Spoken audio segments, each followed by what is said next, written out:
তিস্তা এবং বর্ডার এই দুটো হচ্ছে আমাদের স্বার্থ অবশ্যই, এটা আমরা সবাই জানি যে তিস্তার পানি এবং বর্ডার কিলিং বন্ধ হয় এটা নিয়ে প্রচুর আলোচনা সমালোচনা ক্ষোভ অসন্তোষ সবই ছিল বাংলাদেশে। তো যে সরকার ছিল অত্যন্ত উষ্ণ সম্পর্ক ভারতের সাথে 15 বছর, তারা কি এই দুটোর একটিরও কোনো ধরনের কোনো সমাধান করতে পেরেছে? পারেনি। অর্থাৎ এই বাহ্যিক উষ্ণতা মূল বিষয় না, মূল বিষয় হচ্ছে যে আমাদের স্বার্থ উদ্ধার হচ্ছে কিনা। স্বার্থ উদ্ধার হচ্ছিল না স্পষ্টতই। কাজে আমি সেটাকে ভারতের সাথে উষ্ণ সম্পর্ক ছিল এটা আমি বলতে চাই না। ভারতের সাথে এক ধরনের সম্পর্ক ছিল, খুবই গভীর ছিল সরকারের।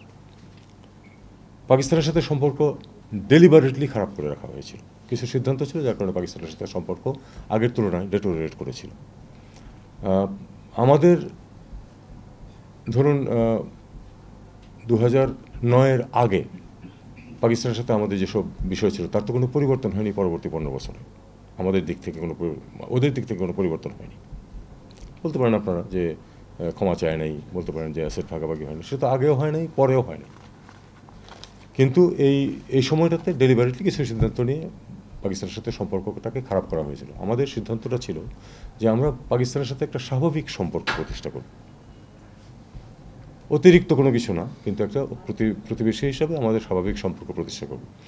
স্বার্থের প্রশ্ন এখানে তুলেছেন, সেটা হলো যে আমাদের যদি যেসব ইম্পোর্ট এক্সপোর্টের প্রয়োজন হয়, বিশেষ করে ইম্পোর্টের প্রয়োজন হয়, সেটা যদি একটি ছোট হলেও যদি একটা বিকল্প উৎস থাকে, সেটা তো আমার মনে হয় আমাদের স্বার্থেই আসে। আমরা তো পাকিস্তান থেকে তুলে আনতে পারি, পাকিস্তান থেকে এমনকি পেঁয়াজও এসেছে যখন পেঁয়াজের শর্টেজ ছিল। এবার তো পেঁয়াজের শর্টেজ নেই, কিন্তু যখন ছিল তখন আমাদের একাধিক সোর্স থাকলে সবসময় সুবিধা। কাজে সেই সময় আমি মনে করি যে পাকিস্তানের সাথে সম্পর্ক যদি ভালো হয়ে থাকে, ভালো হয়েছে বলে আমি মনে করি। ডেলিভারিটলি যেটুকু খারাপ করে রাখা হয়েছিল সেটুকু এক্সট্রাঅর্ডিনারি কোনো সম্পর্ক না, কিন্তু সেটা ভালো হয়েছে, এটা আমাদের স্বার্থে গেছে বলেই আমার বিশ্বাস। যদি শেখ হাসিনাকে ফেরত না দেয়, আমার মনে হয় শুধু এই একটি ইস্যুতে আমাদের সম্পর্ক আটকে থাকবে না। কারণ বহুমাত্রিক সম্পর্ক তো সমস্ত পৃথিবীর দেশের সাথেই আছে, ভারতের সাথেও আছে। আমাদের তিস্তার পানি বলুন বা বর্ডার কিলিং বন্ধ করা বলুন, এগুলোও তো পাশাপাশি থাকবে শেখ হাসিনা ফেরত দেওয়া না দেওয়ার উপর।